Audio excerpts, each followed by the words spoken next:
Right as I start, someone vrooming their car like an asshole. Hello, people. I am back. Sorry, I haven't done a video in a few days. Just been crazy couple days. But what I'll do is under the red hood, I'll just have to do like next week or something. I'm gonna put it off for a little bit. But I did want to get to this one. So today I am reviewing The Craft. This is a movie that I've seen only just because I had just seen Nevin screen, right? You know, and I had a crush on her, so I was like, I just saw her. I kind of just watched her in a bunch of movies, and this was one of them. And I gotta say, this is probably the best witch movie. I know there's Witches of Eastwick, but that one's more of a comedy. To have a witch movie, that to me, this is the definitive witch movie. I know there's The Witch out there, which one day I'll review because I think I've seen that once. That is a great movie, but for me, I think this had a nice balance of there's a little bit of comedy. Obviously, it gets really serious towards the end, and it has that right amount of horror that I want from a witch film. You know, I like Witches of Eastwick, but that's a comedy. Like that's done in the style of a comedy. It's not really meant to be taken seriously. Or even like same with Hocus Pocus. I love that movie, but that's the same thing there. It's that one's more of a comedy. It does have little horror elements, but it's still I would say it's more comedy than horror. You know, and the cast was perfect. You know, you had Robin Tunney, you know, Fairuza Balk, Nev Campbell, I think Christina Taylor, or Rachel True. Sorry, she's the black girl. The only scene that took me out of the movie, and I probably will get age restricted for this, but fuck it. There's a line. I guess she gets bullied by these racist girls, right? And the problem I have is she could have just been a regular bully who just bullied her for normal reasons. It and I'm not gonna say because woke obviously was in the '90s that shit wasn't there. I think it was just more they needed conflict, and I guess they felt like it was easier. Well, she's black, so we can have her bully for that. But then, like the nappy, she says little nappy lines, right? Like, okay, that's fine. But then there was a line she's like, "I don't like negroids." I'm like, who the fuck talks like that in 1996? Is her dad like some fucking slaver from it? That's like such an old style slur. It just took me out of the movie. But aside from that, the movie is great. You know, I would say it's a perfect 90s movie too. Like this movie started like a culture of like very much like not goths existed before this movie, but I feel like more people definitely went goth because of this movie. I mean, the entire group, you know, Nancy is the leader, Bonnie, which is Nev Campbell's character, then you have Rochelle, you know, Robin becomes friends with him when she moves into town, and they essentially kind of like take over the school, and rich witchcraft is real. And I will say it, like, the special effects still look really good. Like, watching this last night, I'm like, the scene when they were all having I think it was Rochelle who was floating. That was done well. Like the effects still look really good, and the chemistry between all four girls really worked. Like even Robin Tunney, who's like an outsider, the moment she got in, she was like she might as well have been there the entire time. Like it works, but you know things go too far where the guy, Skeet Ulrich's character Chris, he's an asshole. You know he fakes like he has a thing for Sarah, like he takes her out on a date, but then the next day acts like he doesn't know her and all that shit. And then he tries to act like he's, you know, trying to be with her. But, and because, you know, she turns him down, there is an attempted rape scene. And she escapes, so Nancy gets revenge for her and pretty much kills him. Does make it look like an accident, like he just happened to fall out the window, but let's be real, she pushed him out. Which is great. And then, yeah, they all turn on her, because obviously she doesn't want in anymore and, you know, goes too far. And then they have to try to stop Nancy towards the end. Um, you know, because they all have problems. Bonnie has burns on her back, and then Rochelle obviously has the racist bullying. And then she even has the bully lose her hair, and you know, And then yeah, the fight between Sarah and Nancy's pretty good in the end too. Like it's a good like just witch movie, and the tone is great. It has a multiple tone too, because it does start off like a '90s kind of little bit of a drama, but you have a little comedy moments in there too, right? Like, and then obviously the horror stuff kicks in once the witch stuff happens. Like it's gradual. That's what I love. That's one thing I will say about movies in the '80s and '90s is the way they were able to have multiple tones and it not feel like it was like confusing, because there are some movies nowadays that can't even do that. They can't even get away with doing multiple genres. They try it and it's just jarring. It's like 1 minute it's this and then the other. No, it's like it fits. Like, for example, Ghostbusters. It has a horror movie tone, but obviously it's more of a comedy. But they managed to blend the tone. Same with even Scream. The first Scream, there's moments it does feel like a '90s comedy a little bit, but it's blend. Same thing with this movie. That's the thing. Like, movies back then really knew how to blend genres and it not feel like it's a jarring change going from back and forth, right? But yeah, overall the score is great. Has a fun like soundtrack. My opinion, Fairuza Balk's the VIP of this movie. The way because in the movie she doesn't start off fucking whacked out crazy, right? She seems normal, but she's the leader, obviously, but like gradually throughout the movie, especially after what happened to Sarah, with what Chris tried to do to her, that's when you see her batshit side, especially when she tries to even torment Sarah throughout the last little bit of the film. Like, that change is really well done. Yeah, you can make the argument, well, she always looked a little whacked out. Yeah, I'll agree. But even her home life isn't perfect. Her dad, she has a stepdad. I think it's her stepdad. I don't think it's her actual dad. Stepfather. There's a stepfather who tries to beat her mom. There's a scene he tries to beat her mom, and then she basically causes him to have a heart attack. That scene's wild, and that's one of the times you could argue she used her powers for good, in my opinion. Whatever, And I think that's what makes this film work. Is that I'm not saying it's perfect. Yeah, there's some wonky acting, and like I said, there's some really '90s moments in this movie, but it is fun. To me, this is the definitive witch film. To me, I like Hocus Pocus, and I like Witches of Eastwick. I like a lot of those other witch movies. And I like The Witch too, the horror one. That one's good too. There are some good witch movies out there, but to me, when I think witch film, this is it for me. Even though, yeah, they don't have the pointy hat and the stereotypical witch stuff. I think that's what makes it work too. It was the perfect witch film of that, I guess at the time, modern era, right? It wasn't the traditional witch. Another film that I think is in the same vein that I think a lot of people don't talk about is Dracula 2000. I think that's another one where it's a perfect different look into Dracula, where it's not Dracula in his normal outfit, and it's a different but a more modernized take. So that'll be a movie definitely maybe soon here I'll review. Definitely thinking next week we're gonna do The Faculty. That's a movie I think I was actually planning on doing in October. I just didn't remember. So we're gonna be doing that next week. I want to watch The Faculty again. Faculty is such a great movie. But anyways, The Craft, I would give it an 8.5 out of 10. It's a great film, man. To me, when I think a witch film, it's this movie. I'm just gonna say it. And this was Neve Campbell's because remember, this came out technically before Scream did. Because up until this point, she was a TV actor. She had been doing that TV show Party of Five. So Scream was her first really big role, but that wouldn't come out for another, because I think this came out May of '96 and Scream was December of '96, so for another 7 months. So I really like it. This one even showed, yeah, she wasn't the lead, and I think that's why Scream is a bit more vital too, because Scream, she's the lead character.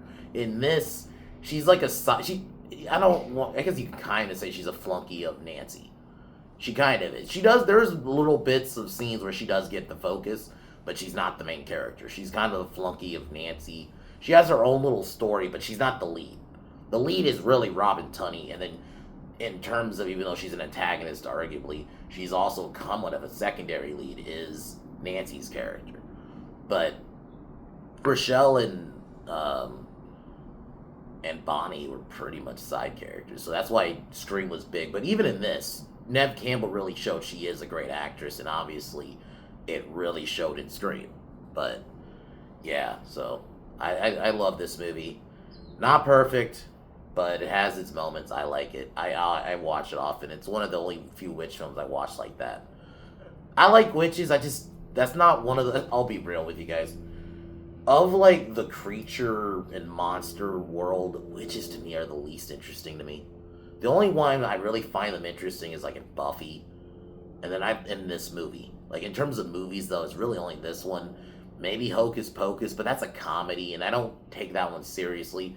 Same with like a Witches of Eastwick. I just the witches just aren't that interesting to me. Especially if you compare them to like werewolves or vampires or even zombies. You know, even other creatures. Or fuck, I'll even say it, even compared to like slasher killers from horror franchise. I don't find them that interesting. No disrespect, I get a lot of people love witchcraft and think it's an interesting. I just personally don't. So I think that's why sometimes this is one of the few witch movies I like. And this is why I think this movie worked too. If it came out now, it would just be a feminist wet dream. It wouldn't be like even because this movie really does show you how the power can be bad, and that's probably one of the reasons. And I'm gonna just say it. Apparently, there was a sequel that came out in like 2020. I am not watching it. It's called like The Craft Legacy. I am not watching that bullshit because it probably has all the modern problems a lot of modern movies have. But like I was saying, I think if this came out now, this would just be a feminist wet dream. So I'm happy this came out at the time it did. Anyways, let's get into it. I still try to plan on, if I don't do my review tonight, I'll try to do it tomorrow afternoon if I don't do it tonight, but I'm gonna do it tonight. I'm gonna review Superman 2. I'm probably gonna watch it here in the next couple hours here. I'm gonna put Superman 2 on. It depends on whatever version is on 1, 2, 3 movies, because I'm not at Dad's, so I don't have access to. I'm not at my house, so my other house has streaming services, so I can watch like Superman 2 on Mac. I can't here. So whatever version 1, 2, 3 movie has, I'll be watching. So if that's the Richard Lester version, I'll review that. But if it's the Donner cut, I'll be doing that one. So it depends on which version is on the site. So, but I will be doing Superman 2. We'll be continuing that. And then next week will be Superman 3. And I'm going to be real with you guys. The next couple Superman movies after 2 it's going to be a pretty much a shithole until pretty much Man of Steel. Because Superman 3, then it's 4, then it's Returns. So it's like, ugh. We're in the Superman slop era after 2. So, just gonna warn y'all now. And I'm warning myself in a way, too. Just because, yeah, the next couple Superman movies after 2, it's rough, bro. The next 3, at least, till Man of Steel. So, anyways, let's get in. Let's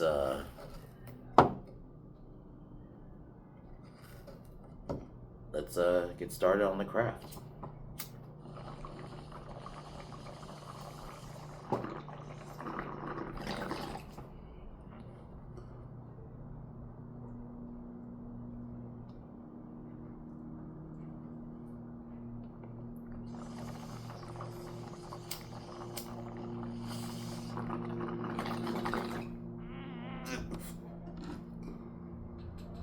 So, we're introduced to Sarah, who has basically powers. There's even a scene, I should have mentioned it. It's a bit earlier, where you see her like float a pencil, and the pencil like sticking up like this, like this.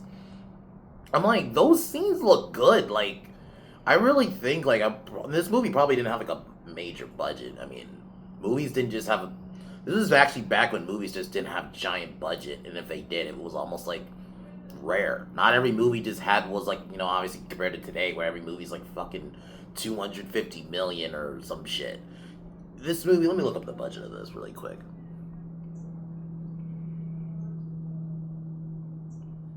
hold on, let me see. 15 million.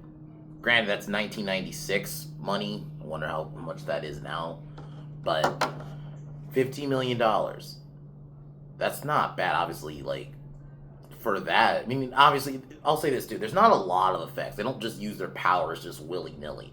Which makes sense, because that's the other thing I like about this movie. It does try to somewhat be realistic. Like, it's all, like I said, it could be a high school movie too. It could easily just be a normal, because it does start off like the first little bit. It does start off like a high school film, you know. You see Sarah going through school life. This is when she befriends the Outcast girls, which were actually the witch group. And Chris is the one who tells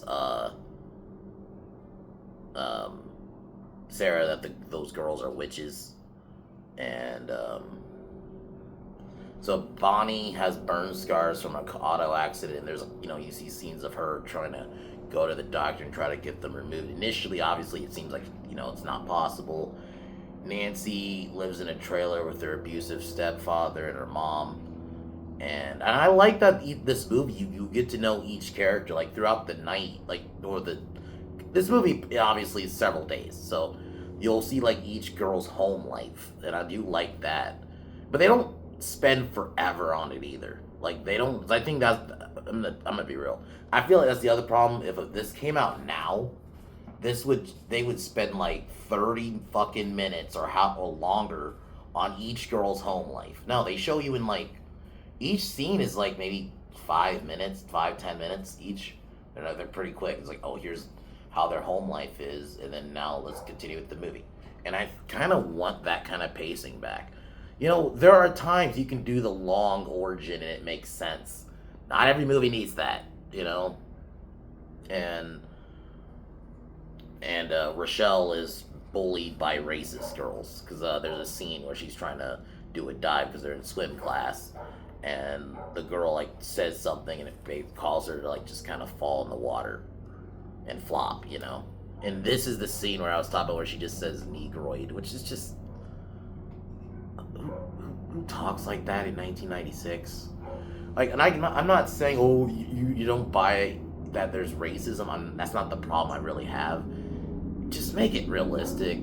When you take me out, you might as well have her call her, like... I don't know, I'm not gonna throw a bunch of slurs out there, but, like, you know, like some of those old ones, like from like Jim Crow days. That's what that felt like. And I'm like, I get it. They probably didn't want her to say the N word, the hard R, but come on, you could have come up with something a bit different. But whatever, it's a minor little criticism, and it's only one scene, so that's the other thing. At least it doesn't drag on the whole movie.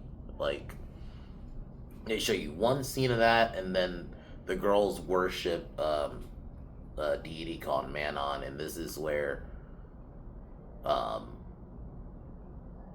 Outcast girls basically want... this is the scene where they see, because I think Rochelle and Bonnie see Sarah floating a pencil, and they feel like she can complete the group, so eventually that's when she joins the group, and then we find out Sarah attempted a suicide. I'm just saying all the bad words in this video. Fuck it. And she goes on a date with Chris, but, you know, he acts like he's into her. The next day, he acts like he doesn't even know her, and I think he spreads a rumor they fucked. And that's when she casts a love spell, because this is when their powers basically start getting stronger. And even, like, just some of the cinematography, the shot of the girls just walking in together, they're all in all black, is fucking just good. They really nail it with just some of these shots. Like, it's iconic, man. Or even the thumbnails gonna be the videos, just them, just three of them just standing together, like, in the bathroom. Like, that just... There's shots like that in this movie, and not a perfect movie. Like I said, there is some cheesy acting. It's the 90s. Like, I love 90s movies, but there's gonna be that level. Not all movies, but there's some movies that had that, like, Even the great ones had some cheesy acting in it sometimes, I can always accept it, it's level. Because there's times where it fucking doesn't fucking work, but fine with it here. And Rochelle casts a spell on the bully, and she starts losing her hair. And then Bonnie basically casts a spell for Beauty to basically start getting rid of her her burns, and that's when you get a shot of her just walking in, and she starts looking hot. And I'm like, God damn. Nev Campbell was always a crush of mine, man. Not gonna lie, she just always was. And pretty much, Nancy causes her father to get a heart attack, so her mom moves out, and they get a nice apartment. But like all stories, the power gets too great, and Nancy starts getting power hungry and just starts. There's a scene of her just walking on water, which that's like the scene where you can kind of see some of the effects don't look perfect, but it's fine. It still really nails the imagery. And she does a spell that basically, because there's an owner of an occult shop who basically kind of is like, essentially she knows like a lot of the lore about spells, and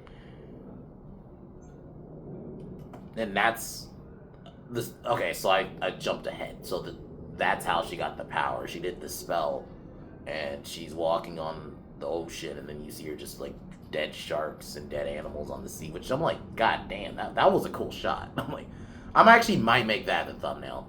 So I might change the thumbnail idea. I might make that thumbnail now. I think that actually was better imagery.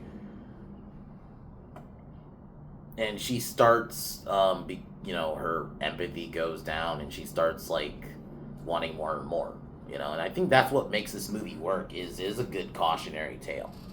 You get too much power. Like, it's that really common case of you get too much power. You get a little bit of power, and you can fucking just do too much. And I think this movie really nails that. There's a scene.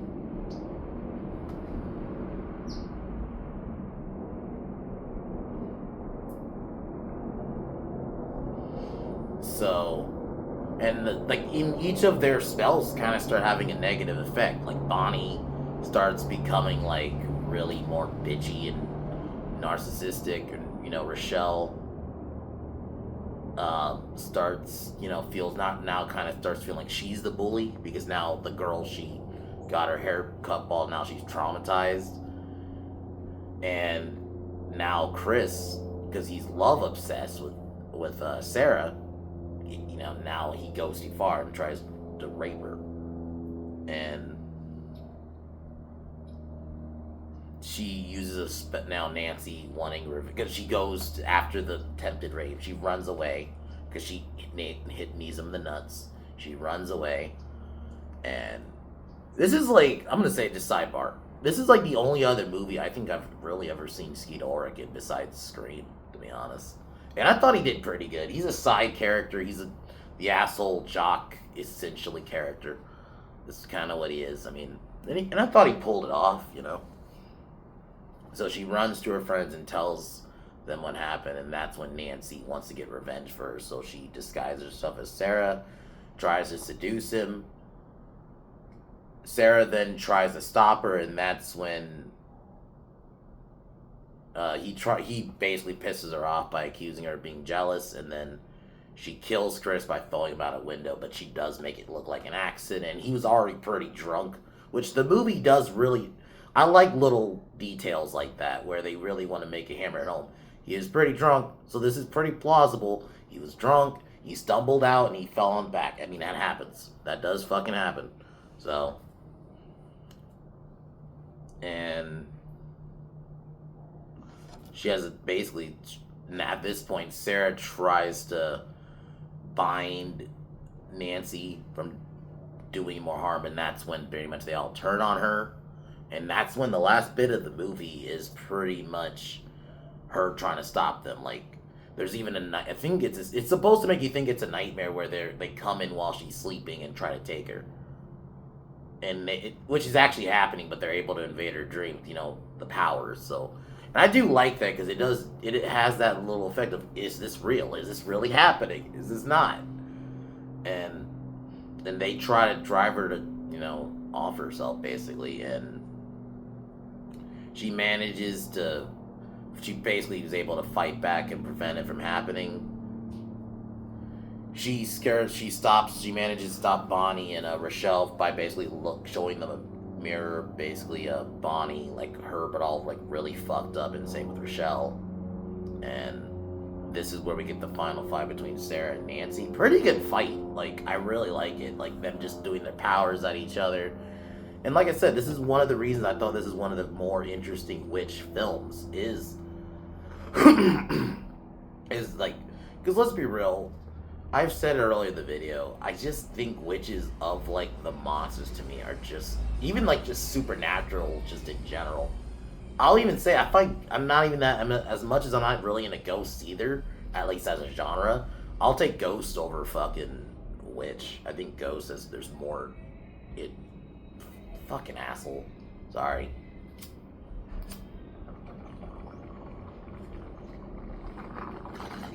I'm dipshit. Has their fucking music playing. But anyway, I just think ghosts even are just, there's more, compared to witches, are just more interesting. So I thought this is one of the only films I'm like, witches can be pretty cool.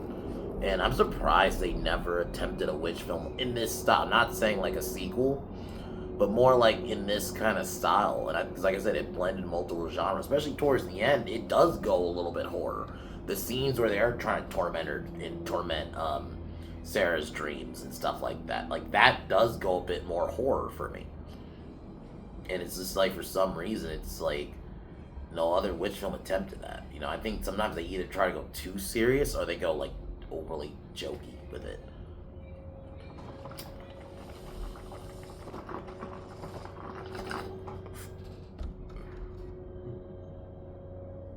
So she manages to bind Nancy, and Nancy can't cause any more harm, and Bonnie and Rochelle are basically just back to normal.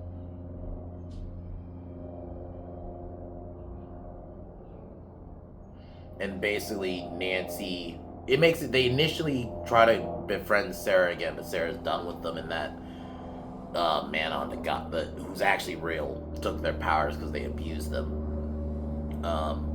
Then they try to talk shit basically to Sarah that she doesn't have her powers. Sarah actually still does. And Sarah has been committed in the end, which makes sense. It's like a realistic plot. So this film is great. I think it's a good film. It's not too long. The score is fun little. The score, like even like the actual score is pretty decent, but like the soundtrack's very 90s. It's one of those feel like, if you want to say girly-ish films, but that's not like romantic. It doesn't, like, I don't feel like I was like, man, I'm like, oh, I'm insulted watching this shit. I thought the cast was great, especially the four of them. And, I liked them together, but I get what the story was going for. You get too much power, you fucking, things can go bad, and that's what this movie was about. So I thought this movie showcased that well. Robin Tunney was really good, and I'm kind of surprised I've never really seen her in anything else. She was in Encino Man, but that was before this movie. Oh, she was in End of Days. Okay, I'm like on Wikipedia looking for what she was in. So she was in End of Days, which I barely remember. And I might review that in December, since that was around the time it came out. So maybe I'll review that. But she wasn't in like any major films that I remember after this. It's just wild, because I thought she was really good. So, especially as the lead, And then Fairuza Balk, she did get, this wasn't her only this is probably her biggest, but I mean, obviously, she was in Waterboy a couple years later. After this, like, I think it's 2 years later. She was in American History X, which came out that same year in 1998, which she was really good in, but she wasn't the lead, though. But that's fine. She doesn't necessarily need to be a lead. I thought she's the equivalent of, like, maybe not in the same vein, but like Tim Curry, where she's kind of like a character actress, where she she's good at playing characters. So those type of actors and actresses aren't necessarily leads all the time. They're more there just so you can see their really good performance. You know, they muster a really good performance, and I think she did really good here. She really pulled off the fucking crazy, like especially gradual. Because yeah, you could say something's off with her when you first see her, but you don't necessarily think she's fucking crazy. Not like how crazy she gets towards the end of the film, you know. So yeah, I thought that was great. Rachel True was pretty good, even though she wasn't a lead. Nev Campbell was good. Each character getting their own little story in the beginning. So yeah, I love this movie. So I watch it often. It's one of those, I definitely should have reviewed this in October, but it is what it is. And I'm surprised it didn't come out in October. It came out in May, which is weird. But anyways, 8 out of 10 movie. I love it. Tonight I am reviewing Superman 2, which I really love. That's like, to me, the last good Reeve film. There are some things in it I don't like, obviously. I don't like him throwing the S. And the one thing in the Donner cut, which I remember I don't like, is they do the fly around the earth thing, and I didn't really like in the first one. So, but I do like his romance with Lois, and I've always loved that we got to kind of see him fight, you know? General Zod's great. Terrence Stamp really nails it. Kneel before Zod is iconic. That's like one of those quotes that's just often... He's not my favorite Zod, because I'm going to be real, I do prefer Michael Shannon. But kneel before Zod, there's a reason that is, you know, an iconic quote, you know?